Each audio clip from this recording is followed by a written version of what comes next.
Ce gamin est un loser ringard qui se fait malmener par tout le monde, principalement à cause de son obsession à prouver que les extraterrestres sont réels. Une fille nommée Momo prend sa défense, mais l'intello pense qu'elle doit l'aimer à cause de cela.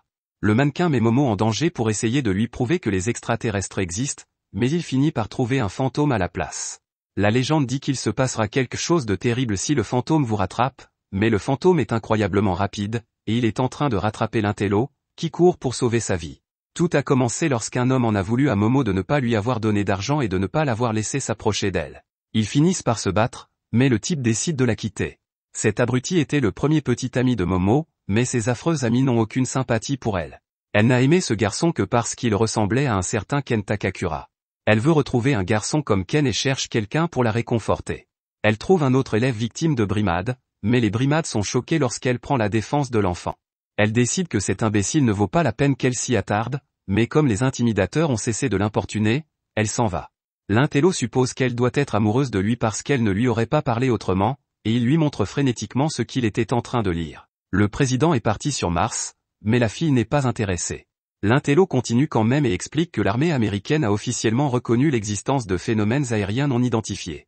Leur gouvernement a également créé plusieurs forces de défense, si bien que l'intello pense que les guerres spatiales sont sur le point de commencer. Momo ne veut plus entendre parler de ces conspirations et lui dit que c'est pour cela qu'il n'a pas d'amis. Elle se sent mal après l'avoir blessé et s'excuse d'être allée trop loin. Elle explique qu'elle ne croit pas aux extraterrestres, mais elle baisse sa garde et révèle qu'elle croit aux fantômes. L'intello rit et se moque d'elle parce que seuls les idiots croient aux fantômes, ce qui conduit à une dispute. Momo explique que sa grand-mère est médium et qu'elle l'a déjà vu faire des exorcismes. L'intello lui fait remarquer qu'il ne s'agissait probablement que de convulsions et que cela ne prouve en rien l'existence des fantômes. Momo réplique en se demandant si l'intello a déjà vu des extraterrestres. Les amis de Momo la voient se disputer et pensent qu'elle a dû renoncer à trouver le petit ami de ses rêves, comme Ken Takakura. Au lieu de cela, elle semble avoir choisi un otaku. Les deux amis règlent leurs différends en décidant d'organiser une compétition, celui qui prouvera ce qui existe vraiment gagnera, et le perdant devra devenir l'esclave du gagnant.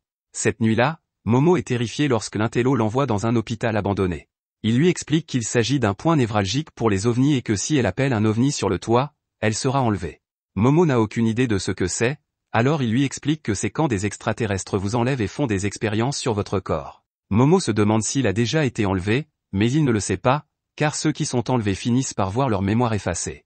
Les deux se disputent à nouveau car l'intello ne veut pas admettre qu'il n'a jamais vu d'ovni, mais on voit que quelque chose suit Momo.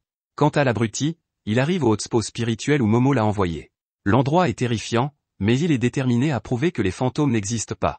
Il est horrifié lorsqu'il entend un étrange bruit de cris, alors il annonce bruyamment sa présence.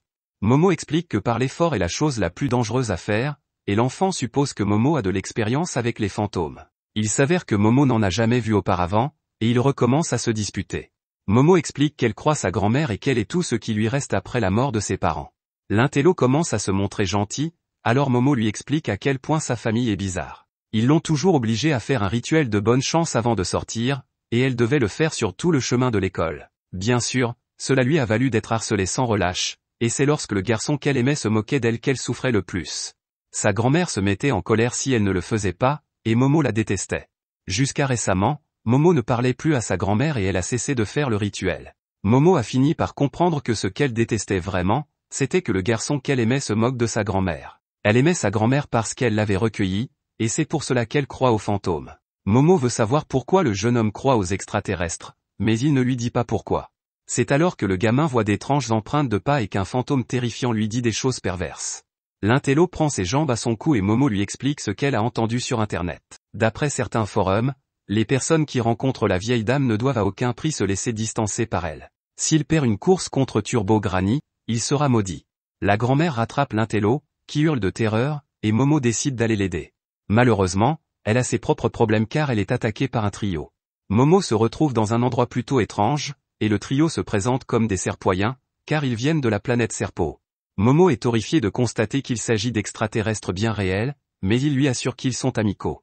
Momo fait remarquer que de gentils extraterrestres ne prendraient pas les vêtements des gens. Les extraterrestres lui assurent qu'ils ont pris soin de ses affaires, mais Momo voit qu'ils ont tout déchiré en lambeaux. Momo exige qu'il la laisse partir, mais les extraterrestres l'ignorent et lui expliquent leur histoire. Leur espèce n'ayant que des mâles, ils se reproduisent grâce à la technologie du clonage. Mais cette technologie leur a posé des problèmes et ils veulent retrouver une fonction de reproduction semblable à celle des humains. Ils envisagent d'utiliser Momo pour cela, mais elle refuse, car elle n'a même pas laissé son ex-petite amie s'approcher d'elle. Momo se réserve pour un Ken Takakura, et demande donc à ce qu'on la laisse partir. Les extraterrestres utilisent la télékinésie pour la convaincre, mais ils sont choqués de voir qu'elle résiste. C'est alors que le téléphone de Momo sonne et qu'une jambe sort de l'écran pour frapper ET au visage. Turbo Granny qui poursuivait l'intello traverse l'écran du téléphone et détruit complètement l'un des extraterrestres. Momo est horrifié de voir que ce monstre est en fait l'intello, et il explique qu'il a été maudit par Turbo Granny. Les extraterrestres sont impressionnés par la façon dont il a voyagé à travers le téléphone, car même n'ont pas ce genre de technologie, mais l'intello supplie qu'on l'aide parce qu'il ne peut pas se contrôler. Les extraterrestres effrayants se préparent à prendre ses organes, mais l'intello se déplace beaucoup trop vite, et ils ne peuvent pas utiliser leur télékinésie. Le Naruto des extraterrestres utilise une sorte de jutsu pour envoyer le gamin voler, et l'extraterrestre lui dit simplement de donner ses organes. L'intello accepte avec surprise et explique qu'il attendait de voir des extraterrestres depuis très longtemps. Il n'a jamais eu d'amis, alors il a pensé que les extraterrestres l'accepteraient au moins comme leur ami. Depuis l'école primaire, il appelle le ciel à voir un ovni, mais ils ne sont jamais venus. Les brutes se moquaient de lui et les extraterrestres l'ignoraient, si bien que personne n'a jamais reconnu son existence. Malgré tout, Momo l'a défendu. C'est pour cette raison que l'intello prévient les extraterrestres de ne pas la toucher, car il ne permettra à personne de lui faire du mal. Il est prêt à tout sacrifier pour elle, alors qu'ils viennent juste de se rencontrer, et il est même prêt à devenir un monstre pour la sauver. Momo l'encourage alors qu'il se transforme complètement, mais l'extraterrestre l'explose, et Momo est choqué de voir à quelle vitesse il abandonne. L'extraterrestre effrayant recommence à utiliser la télékinésie sur Momo, mais elle la combat, et elle a un souvenir. Sa grand-mère voulait qu'elle libère son chi en faisant le rituel, mais Momo ne voulait pas parce que tout le monde se moquait d'elle. Sa grand-mère a insisté et a accompagné Momo tout au long du rituel. Elle devait resserrer ses muscles et imaginer que le chi jaillissait du sommet de sa tête. Momo fit exactement ce que sa grand-mère lui avait dit, mais elle souffrait d'un grave syndrome de stress post-traumatique à cause des moqueries qu'elle avait subies. Elle en avait assez de cette vieille chauve-souris folle, et Momo décida de ne plus jamais refaire le rituel, et elle dit à sa grand-mère qu'elle la détestait parce qu'elle était un faux médium spirituel. Momo s'excuse alors pour ce qu'elle a dit et accomplit le rituel. Elle imagine que du chi jaillit du sommet de sa tête, ce qui la libère de l'emprise de l'extraterrestre. L'intello n'en croit pas ses yeux lorsqu'il se rend compte que Momo est capable d'utiliser des pouvoirs psychiques. Momo n'en croit pas ses yeux non plus, et l'extraterrestre ne comprend pas pourquoi sa télékinésie est repoussée. Il se demande s'il l'a poussée à ouvrir ses chakras, mais Momo lui répond que c'est parce que sa grand-mère était un véritable médium spirituel. Momo remercie sa grand-mère car elle a maintenant le pouvoir de se défendre. Grâce à son nouveau pouvoir, Momo détruit le dernier extraterrestre et l'envoie directement sur la Lune. La fausse Lune explose et révèle qu'il s'agit en fait de l'OVNI. Momo cherche l'intello pour qu'il puisse s'échapper, mais sa forme monstrueuse l'attaque à sa place. Elle lui dit de se ressaisir pour qu'il puisse reprendre le contrôle. Momo utilise un certain pouvoir pour séparer l'intello de la grand-mère, et cette dernière demande à connaître l'identité de Momo.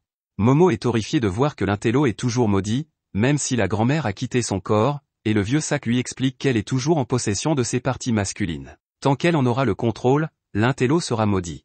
La grand-mère doit retourner dans le tunnel, elle leur dit donc de la rejoindre s'ils veulent lever la malédiction qui pèse sur l'intello. La grand-mère n'est pas une menace pour l'instant, mais l'OVNI est sur le point de s'écraser. L'OVNI finit par traverser un bâtiment et s'écraser au sol. L'intello en conclut qu'il doit maintenant croire aux fantômes, puisqu'il vient d'être maudit par l'un d'entre eux, et Momo n'a d'autre choix que de croire aux extraterrestres après avoir été enlevé. Ils sont toujours dans une situation délicate, car l'intello va perdre le contrôle de lui-même si Momo ne retient pas la malédiction grâce à ses pouvoirs psychiques. Le seul moyen pour l'intello de lever sa malédiction est de battre la grand-mère. L'intello n'a pas d'autre choix que d'aller se battre avec elle, mais il laisse ses vêtements à Momo pour qu'elle ait quelque chose à se mettre sur le chemin du retour. Momo lui rappelle qu'il perdra le contrôle sans elle, mais l'intello ne veut pas l'impliquer davantage. L'intello dit qu'il se débrouillera tout seul et qu'il n'aura besoin que de sa volonté pour arriver jusqu'au tunnel. Momo aimerait qu'il lui demande son aide, car il n'aurait pas survécu sans elle. L'intello se demande s'il est normal que quelqu'un comme lui demande de l'aide, et Momo le rassure. Elle lui dit de mettre ses vêtements, mais l'intello lui demande de les lui mettre à la place parce qu'il ne pourra pas lui parler autrement. À ce moment-là, le cœur de Momo s'emballe. Elle ne comprend pas pourquoi, mais elle se rend compte que l'intello vient de réciter une réplique de Ken Takakura. Momo parvient à se calmer et demande enfin le nom de l'intello. Celui-ci se présente comme étant Ken Takakura, et Momo est sous le choc. Merci d'avoir regardé mon récapitulatif. Abonnez-vous à la chaîne pour plus de vidéos.